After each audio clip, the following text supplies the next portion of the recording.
Should Dr. Mike's PhD be revoked? That's the question Solomon Nelson recently asked in his 70-minute video released just this week. In it, he argues that Mike Israetel's doctoral dissertation is so riddled with errors, contradictions, and sloppy writing that not only should Mike never have passed, his PhD should now be stripped. The video has gone viral, pulling in over 700,000 views in just a few days. Many influencers have jumped the gun, condemning Dr. Mike for being a scientific fraud. If you know of or are a fan of science-based lifting, I highly recommend reading Dr. Mike Israetel's dissertation and watching this video. So, this just happened. And with that kind of reach, the narrative Solomon presents has become the narrative most viewers will take away. But here's the problem. It's a narrative built on spectacle, not on scholarship. I personally wasn't satisfied taking Solomon's word for it. Dr. Mike is a friend of mine, and I know he's a smart guy. But friendship aside, I wanted to see for myself. So I read through the dissertation in full, and then I spoke directly to Dr. Mike. For context, Mike hasn't even watched Solomon's video. He doesn't respond to this kind of content as a matter of principle. So what you're hearing today isn't his rebuttal. It's my investigation after reading the dissertation myself and then speaking directly with him. Mike, overall, are you proud of your PhD dissertation? Yeah, that's a good question. That's the question we'll return to at the end. But to get there, we need to look at what Solomon claimed, what the dissertation actually says, and what a PhD is really supposed to achieve. Chapter 1. Solomon's Case. In his video, Solomon puts together a scathing critique. The main accusations fall into 5 categories. First, impossible statistics. Tables in the dissertation, he claims, show standard deviations equal to or larger than the mean, implying absurd things like negative ages, 3-meter-tall athletes, or sprinters who weren't yet born. Second, contradictory results. According to him, Mike reports correlations that make no sense. For example, suggesting that male athletes who jumped higher were actually slower sprinters. 3. Sloppiness everywhere. Typos, misspellings, grammar errors, awkward phrasing, inconsistent APA citations, repeated method sections. To Solomon, this is evidence of laziness and incompetence. 4. Lack of originality. He argues the dissertation boils down to more muscular, leaner athletes are stronger and perform better, which he presents as obvious and not a genuine contribution. 5. A disreputable institution.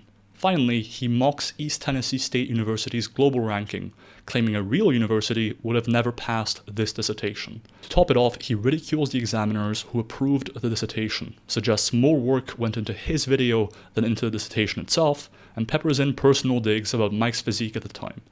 That's his video. A weak dissertation, a fraudulent degree, and an academic system too poor to stop it. Chapter 2. What a PhD really is. Before we even evaluate the specific claims, we need to clarify what a PhD dissertation is and isn't. A lot of people imagine a dissertation as a magnum opus. Indeed, in his video, Solomon even describes his expectations for Mike's PhD as an intellectual tour de force. A flawless, publishable work of science that makes a groundbreaking discovery and changes the field forever. If that's your expectation, then of course, typos and exploratory or confirmatory findings look damning. But that's not what a PhD is for. A PhD is an apprenticeship. It's about training someone to become a scientist. The dissertation is the evidence that the candidate can design, execute, and defend a piece of original research. The bar isn't flawless. The bar is competent. Think of it like a driver's license. Passing your test doesn't suddenly mean you're Max Verstappen. It means you're reasonably safe and competent to drive. The skill comes later with experience. The same is true for dissertations. They almost always contain typos. They often repeat sections word for word. They frequently include descriptive literature reviews instead of critical syntheses. And the contribution to knowledge is usually modest. Because the purpose isn't to produce the perfect set of studies. It's simply to prove you can do research independently. Mike, a lot of people seem to think that a PhD is supposed to be a perfect, world-changing document on day one. In fact, Solomon himself, in his video, expected a, and I quote, tour de force out of your PhD, and even compared it to Stephen Hawking's PhD.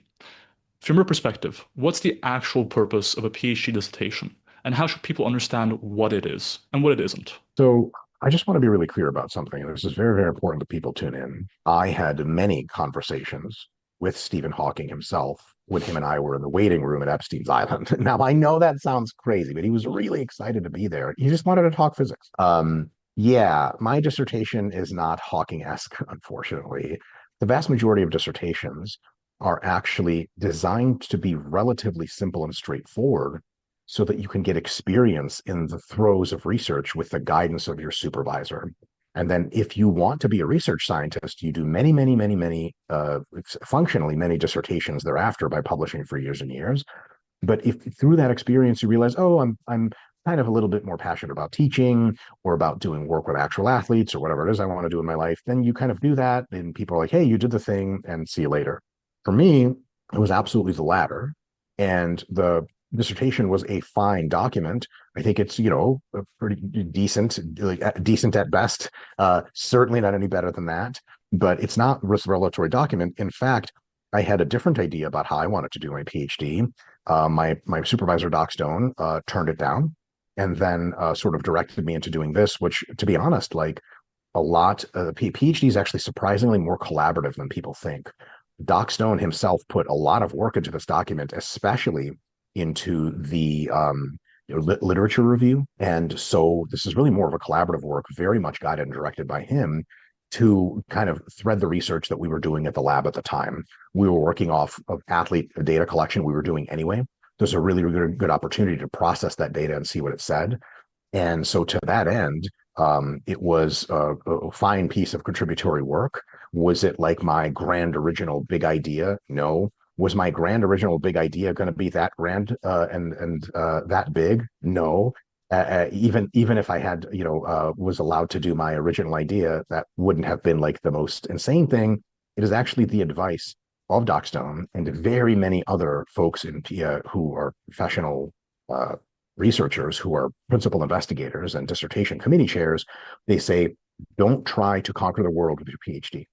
If you do a project that's very well scoped, straightforward, once you get that done, then if you like it, you get your PhD, you can do all the research in the world after that. If you have an R1 grant, and you have 10-year timeline, $100,000 coming in a year, you can do anything you want. If you have a very short timeline, very little money, overscoping your PhD is a terrible disaster idea that almost everyone says don't do. And so the PhD isn't some kind of proof of your superiority. It is step one in an academic research career, which most people don't even end up taking. That's my PhD. It's a mediocre step one to giving me a PhD and not much more than that. Never claimed that it was much more than that. And with that in mind, let's go point by point through Solomon's accusations. Chapter 4. Copy-paste and APA errors. Now let's talk about the low-hanging fruit. Formatting quirks, citation style inconsistencies, and repeated sections. Yes, Mike's dissertation still contains some rough edges in the latest draft. Awkward grammar here and there, a few APA reference mistakes, mainly in the reference list, some sections of the methods that were copy-pasted word for word across chapters. Solomon frames this as laziness. But anyone who's been through the doctoral process knows this is normal. Even in published journals, you'll find misspelled author names, page numbers flipped around, or reference lists with errors. These things slip through. They're annoying, but they don't really invalidate the science. After all, you can still usually find the sources. And the repeated methods? That's not carelessness, it's convention. In a multi-study dissertation, each chapter is designed to stand on its own, often in a format that could eventually be published as a paper. That means the methods are presented consistently across chapters, sometimes repeated almost verbatim. In fact, I was explicitly advised to do the same during my PhD, since examiners often read a dissertation in separate sittings. Repetition, in this context, supports clarity. It's a feature, not a flaw. Think of it like a recipe book. Each chapter might start with, preheat the oven to 180 degrees. It's repeated not because the author is lazy, but because the same instruction applies each time. The same logic holds in the dissertation that compares multiple performance measures across the same athlete cohort. So again, the critique isn't wrong that the text is repetitive. It's wrong about what that repetition means. So I asked Mike. One other thing Solomon brings up in his video is the level of detail, or specifically the polishing of the dissertation overall. He mentions there's typos, mistakes in the formatting, sometimes copy-pasted methods. Looking back now, do you wish he'd polished those surface details more? The formatting, the APA reference list, the repeated methods? Or do you think those critiques sort of missed the point of what a PhD is really about? We now know Solomon was looking at an accidentally uploaded incorrect rough draft. So I'll say this, I don't blame him for going hard on it because he has every reasonable idea to think this was the final draft. It wasn't. We have the final draft now in the link here. And so most of his critiques are just non-starters because the final just doesn't have most of those problems. However, the final is not perfect at all. And it absolutely has some referencing inconsistencies. It absolutely has some typos in there still. It's not a perfect document. So do I wish I could have a time machine to go back and make it better? Yes. If I didn't think I could make my PhD dissertation better after 12 years of being in the field, I would speak very, very lowly about my aspiration. But at the same time, the document is what it is. And if you say, okay, it's not perfect, but can we learn anything from it? Is it fundamentally sound as a piece of research? Yeah, absolutely. It's fundamentally sound. Yeah, 100%. Yeah. Because the real issue here isn't whether a reference list had a small typo. It's whether Solomon is inflating perfectly normal formatting issues into strong evidence of a poor dissertation. Chapter 5. Originality and Contribution. Now let's move to the critique that sounds the most damning on the surface. Originality. Solomon frames Mike's dissertation's findings as nothing more than stronger, leaner athletes perform better. He portrays this as obvious, trivial, and therefore unworthy of a doctorate. If that's all the dissertation really said, you might even agree with him. But this is where context matters. Exercise science in the early 2010s wasn't where it is today.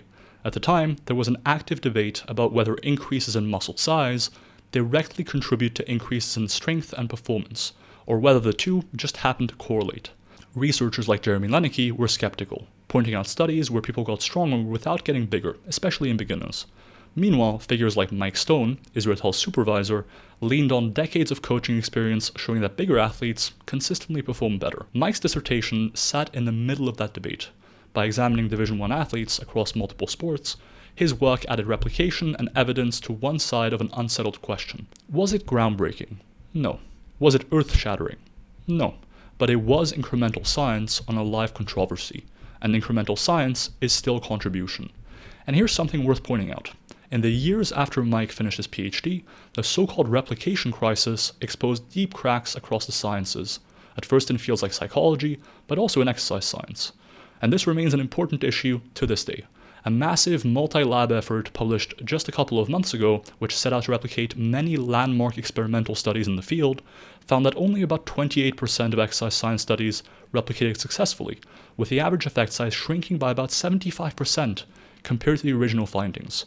One of the drivers of that crisis was a short-sighted incentive to publish only novel or flashy results, while replication studies were dismissed as boring or derivative. Seen through that lens, Mike's dissertation looks less like unoriginal busywork and more like exactly what science needs: careful replication and contextualization of suspected relationships. The very thing Solomon dismissed as derivative is exactly what shields a body of work from collapsing under scrutiny later. Calling it unoriginal not only misses the point, it reflects the kind of thinking that helped create the replication crisis in the first place. And indeed, this is where Solomon's framing is misleading. He interprets Mike's constant comparison to past literature, saying, for instance, this agrees with this study or aligns with that one, as evidence of unoriginality. In reality, that's how scientific research is written. You don't just dump your results. You situate them within the body of work that already exists. You show whether your findings support or contradict what's come before it. That's called good practice. Think of it this way. If a PhD dissertation claimed to overturn everything we know about exercise science, but didn't reference the dozens of studies before it, we would call that sloppy or even fraudulent. And yet when Mike carefully links his findings to past studies, Solomon frames that as derivative. He flips best practice into a flaw. So the real question isn't whether the conclusions were obvious. The real question is, did they address a legitimate research question at the time? The answer is yes. Division I athletes are not the same as beginners. Strength-size relationships were debated. Replication was necessary. To dismiss all of that as, well, obviously stronger athletes are stronger, is like dismissing vaccine trials with, well, obviously vaccines help. What's obvious now wasn't obvious before the studies were run.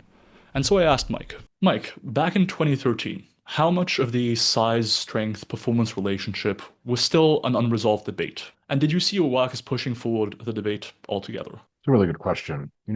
Theoretically, almost all of us that had been involved in like actual for real lifting, kind of a new physiology, had pretty much almost no doubt that muscle size was the key underpinning characteristic that caused you to be strong, in addition to the abilities of the nervous system. But at the time, there was a very interesting debate that had some technical merit, especially a gentleman named Jeremy Lenicky, who was a prolific researcher at the time. He was putting out a lot of very interesting insight that said, look, if we're looking at studies, track changes in muscle size over the course of, let's say, a 12 to 16 week training study, and they try to correlate or establish causation for strength changes, we're really in deep shit because we don't have enough of those studies to suggest that size actually causes increases in strength through direct measures. Now, there's a problem with that. If I have someone who has $1 billion they've built up over the course of their life, net worth, and I spend 12 to 16 weeks with them, I will realize that rumors, stock ups and downs, and connections alter their fortune greatly during those 12 to 16 weeks. But their actual diligent 8 hours a day of work maybe adds a couple $100,000 a day or something like that, which in the scale of $1 billion is almost nothing. And so I would be tempted to conclude, like, it's not work that makes you a billionaire. It's like connections and stock picks and all this other stuff. The reality is it takes such a long time to grow muscle that muscle growth absolutely is responsible for a huge fraction of strength increases. You would just have to have a training study or tracking study that lasted years in order to show that. Milo, how much muscle do people gain in 12 to 16 weeks? 2 pounds, 3 pounds. Yeah, right. If you're lucky or whatever. How could you possibly come to a powerlifting meet and be like, man, I'm going to smash these PRs? Like, oh, yeah, why? Like, gained a ton of weight, brother. DEXA says I gained 3 pounds of muscle since last year. People be like, what the hell? Like, you may have a tiny PR. And so, because of the nature of that problem, there were legitimate researchers like Jeremy Lenicky saying, hey, we don't have the evidence to conclude that size really meaningfully changes strength. But we, at the time, had a very small amount of it. And my dissertation, in a very small way, was an attempt to, at least internally to our lab, show us that, okay, at least the broad correlations for muscle size and strength are absolutely what we'd expect if there was a causative relationship. That at the time of publication, it was clear to everyone, quote unquote, Milo, it's been clear to people since the 1950s that muscle size was the thing that caused strength. That's why we have weight classes in sport. But as far as real rigorous research to prove beyond a reasonable doubt, absolutely not the case. Because if the context shows the question was real, then the originality critique collapses. Chapter 6, The Institution and the Rankings Game. Another line of attack in Solomon's video is East Tennessee State University itself. He mocks its global ranking, suggesting that a real university would never have passed Mike's dissertation. On the surface, this sounds persuasive. People are used to seeing global league tables where the same handful of schools, Oxford, Harvard, Cambridge, MIT, sit at the top.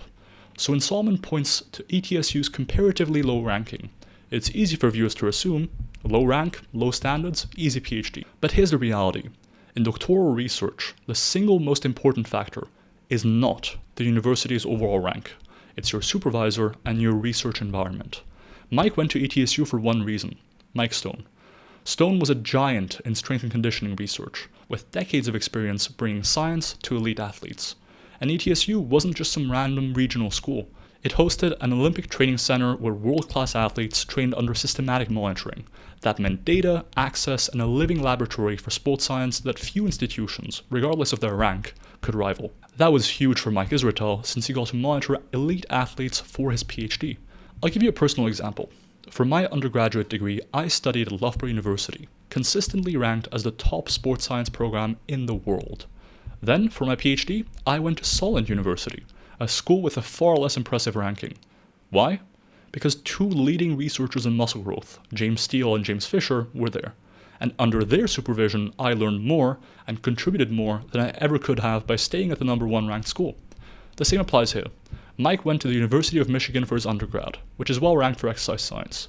For his doctorate degree, East Tennessee State University may not have ranked highly in broad metrics like faculty publications across all disciplines, but in the niche field of strength and conditioning, it had the staff, the athletes, and the infrastructure to be an exceptional environment. So when Solomon sneers at the institution, he's appealing to prestige bias. The idea that the name of the university is more important than the work or the supervision. That might make sense if you're choosing where to do an MBA or a basic undergrad. But in doctoral research, the reality is the opposite. It's about who you train under, what their expertise is, and whether they can guide you through producing competent research in your field. So I asked Mike. Let's speak about your university, because something Solomon brings up in his video is the ranking of ETSU being very, very low. Was ETSU your first choice for prestige, or was it more so about working with Mike Stone specifically? And how did being in that environment with live athletes and that level of monitoring shape your overall PhD experience? It's a good question. I was a personal trainer in New York City before I went to do my PhD at ETSU. And when I told my clients I was going to be moving to Tennessee to do a PhD, almost all of them were like, why don't you just stay in the city to do your PhD? I had to explain to them what I will also explain right now. In PhD programs, you go to your major professor who's doing the kind of research and investigation and involvement in the kind of sport community that you want to learn from the most and be involved with. And it kind of doesn't matter where that researcher is. You go there as long as the program has him as the head or her as the head. And so the exclusive reason I went to ETSU, which is, by the way, a fine institution, it's not the best college in the world or something. I had never looked up its ranking a single time. I went to the University of Michigan as an undergrad. I got accepted in the engineering program. It was super highly ranked, blah, blah, blah. That doesn't matter. For undergrad, it matters a little bit. For PhD, I went because Mike Stone, Dr. Mike Stone, is one of the most prolific sports science researchers of all time. At the time, he had more than 200 publications, had been around for generations, had worked at every level of sport, trained Olympians. And the opportunity there wasn't just to do academic work, which we did some of. It wasn't just to learn things from Doc, which we did a lot of. It wasn't just working with athletes. It was all three. And that working with athletes thing was such a big deal. We all got a chance to work with Division I athletes, not just sidelined. We were put in charge as strength conditioning coaches and sports scientists. We had an integrative approach to working with coaches, sports medicine staff, and athletes all at the same time. It was an unbelievable experience. And it was worth every single bit of going to ETSU. Again, as a fine school, I did not go there for prestige. So Doc Stone is the reason I went there, and it paid off huge. Because to understand the value of a degree, you need to understand why people choose their institutions.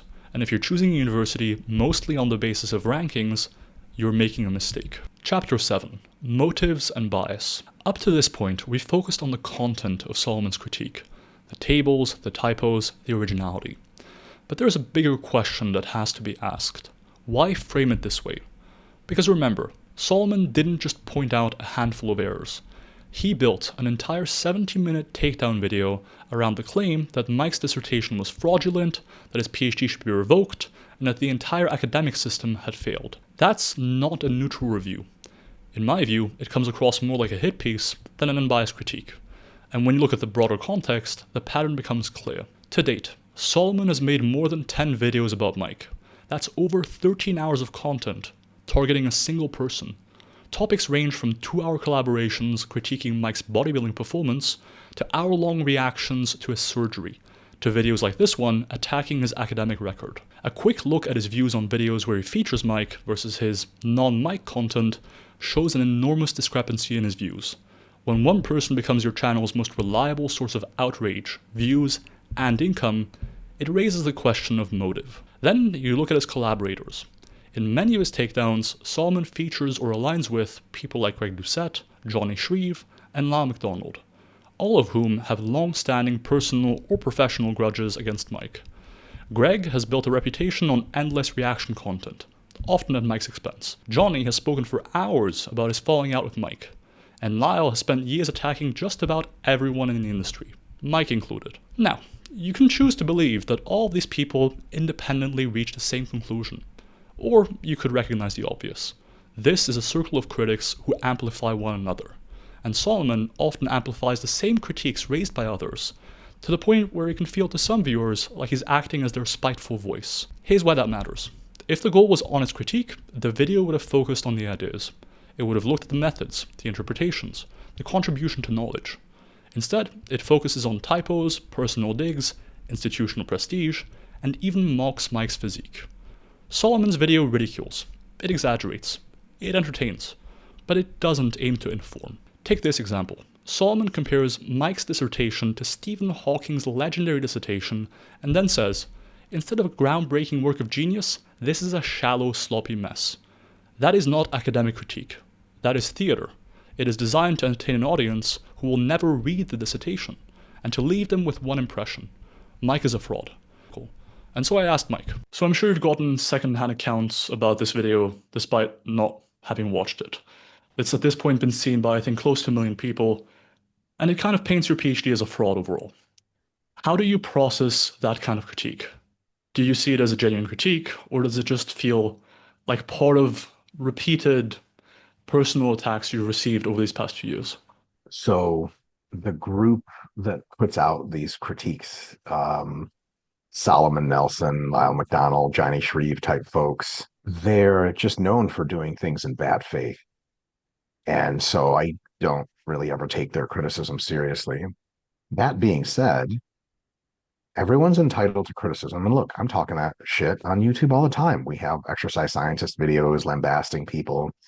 And, for these guys, sort of critique videos of me do way, way better than all the other videos on the channel. And it just makes sense that they would make more of them. So I have zero love lost for these dudes. Make these videos. It's totally dope. Adds to the conversation. I can dish it out. I can take it. No problem at all. So the criticism is not a big deal to me. It's all part of the game. But as far as like substantive content stuff, yeah, it's just like that's not the business they're in. Because that's the question viewers deserve to ask too. Was this about improving standards in exercise science, or was it just another addition to the Mike Israetel dogpile? Chapter 8, the bigger picture. Exercise science is under fire. So far, we've dealt with Solomon's claims point by point. But this controversy isn't just about one dissertation. It's about how people view the field of exercise science as a whole. One of the knock-on effects of Solomon's video has been a wave of influencers and commentators declaring that the entire discipline is a joke. If this is what passes for a PhD, they say, how can we trust any of it? And that's where I want to pause. Because here's the truth. Exercise science is messy. It's young compared to medicine or physics, for instance. And yes, dissertations in this field often contain typos, descriptive literature reviews, and incremental contributions. That's normal. But it doesn't mean the field is worthless. Think about medical research in the early 20th century. Back then, trial designs were crude, reporting was inconsistent, and statistical methods were still being hammered out. But those early works laid the foundation for the rigorous biomedical research we have today. Exercise science is on the same trajectory. We're still standardizing methods, still building consensus on basic questions, still debating whether hypertrophy directly drives strength. And that's exactly the environment in which Mike's dissertation was written. This is why the "it's obvious" critique doesn't hold up. Nothing in science is obvious until it's been tested, replicated, and built into theory. That's why replication studies matter. That's why dissertations that confirm rather than overturn prior work still have value. They're the bricks that make the wall steady. If we hold exercise science dissertations to the standard of being revolutionary, we'll end up discrediting an entire field simply because it hasn't matured yet. But that's not how science works. Science grows one study at a time, one small sample size at a time, one imperfect, exploratory dissertation at a time. Compare exercise science today to the early 2000s. We know infinitely more about volume, frequency, proximity to failure, and so many other topics relating to muscle growth. So when Solomon's video leads viewers to dismiss not just Mike, but exercise science as a whole, the damage goes beyond personal reputation. It erodes trust in a field that is starting to give us answers, but desperately needs more support, more rigor, and more attention, not less. And that's why, in responding to this, the stakes are bigger than any single academic squabble, because influencers like Alex Bromley have, in my opinion, used even the weakest critiques as ammunition to discredit the field. Every 6 or 8 videos, I get the urge to talk about why exercise science is a shit show, and it becomes a dead horse, and I got to move on and actually make something that's productive that you guys can put to use. Sometimes more out of spite than substance. This is about whether the public sees exercise science as a serious discipline or as something to discredit every few months. Conclusion. Returning to the question. And so, we come back to the question we started with. Should Dr. Mike Israetel's PhD be revoked? That was Solomon's claim. That was the story that drew in over 700,000 viewers. But when you strip away the spectacle and look at the facts, that claim collapses. Typos, transcription slips, formatting errors. Those aren't fraud. They're normal. Lack of cohesion, descriptive reviews, modest contributions. That's simply what PhDs tend to look like. And mocking a university's ranking or prestige or making digs at someone's physique, that's not scholarship. It just comes across as bitter and petty. So, does the dissertation have flaws? Absolutely. Should it have been polished more? Yes. But does it invalidate Mike's degree, his advice, or his contributions to exercise science? No, not even close. Which brings me back to the question I posed Mike. Mike, overall, are you proud of your PhD dissertation? Yeah, that's a good question. Hmm. I don't experience the emotion of pride much. I've been pretty open about that in some interviews before. All the stuff I do and accomplish, I'm kind of like, oh, that's a thing that happened. I guess what's next or something like that. But for my PhD, I mean, it was pretty tough. You know, I didn't get an opportunity to do the line of research I wanted specifically. That really bummed me out. And I don't consider this some kind of grand original work of mine. I didn't at the time. I just kind of had to get it done. And so after my PhD program, I was actually quite glum for a few months because it felt like I had done all this work. And the thing about a PhD program is usually like the dissertation defense is like people just criticize you for an hour and tell you what you need to change. And they're like, all right, let's go to lunch. Congratulations, here's your PhD. And you're just like, all right, like there's no ticker tape parade. And so there's a reason I didn't publish my PhD externally. It's only internally available until now. It's just releasing it to the public because apparently there's a controversy. But and that's because I was like, yeah, I got it done. I'm not especially enthused about it. I would consider my PhD kind of mediocre at best. It is a passing PhD. It is well within what is normal for PhD programs. There is no actual controversy about it, but is it some kind of grandiose thing? No. Did I ever claim that it was grandiose? Absolutely not. Said I have a PhD, and I almost never talk about it because I'm not even so interested in talking about it. Now, if people have questions about my PhD in the podcast, which almost never happens, then I sure can talk about it, and I am now. That it's not something I ever go out of my way to do because, I got it done and then I moved on. As I was working on my PhD, I read Brad Schoenfeld's 2010 seminal first ever comprehensive review of hypertrophy mechanisms and research. I was instantly blown away. And I was like, this is what I'm doing for a large fraction of my life. And voila, that's what I did shortly thereafter. So sport performance and all this other stuff, I was kind of done with halfway through psychologically. I got the PhD done, did just fine. I guess technically I submitted the wrong draft to the graduate school. And so that's been, being rectified now. But yeah, my PhD was as Jared Feather likes to say, 100% fine, which is a euphemism for it happened and it was okay. Because in the end, that's what this really comes down to. Not whether the work was perfect. It wasn't. Not whether it changed the world, because it didn't. But whether it did what a PhD is supposed to do. Train someone to become a scientist, and painstakingly add one small brick to the wall of knowledge in their field. And if you judge it by that standard, the actual standard, the answer is obvious. Mike's PhD isn't perfect. Even the more updated copy has errors. In fact, Mike himself describes it as mediocre at best. But other than stating that he simply has a PhD, Mike, to my knowledge, has never claimed this dissertation was especially good. Mike's PhD isn't perfect. Even the more updated copy has some errors. In fact, Mike himself describes it as mediocre at best. But, other than stating that he simply has a PhD, Mike, to my knowledge, has never claimed his dissertation was especially good. He wasn't using it as buttress to his authority, and in fact has almost never mentioned it outside of being directly asked about it. In the end, a sober, honest analysis of Mike's dissertation would likely classify as good enough to pass, but not much more. But since Mike has never claimed the contrary, exactly what is this controversy about? I skipped the sponsor for this video to keep the flow uninterrupted, but if you'd like to train smarter, you've got two options. First is MyoAdapt, the app I co-founded which builds evidence-based hypertrophy programs tailored to your needs. Second is my own online coaching, where I work one-to-one with clients to help them progress faster and avoid any wasted effort.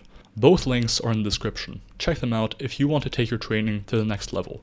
I hope you have a good day, and I will see you in that next one. Peace.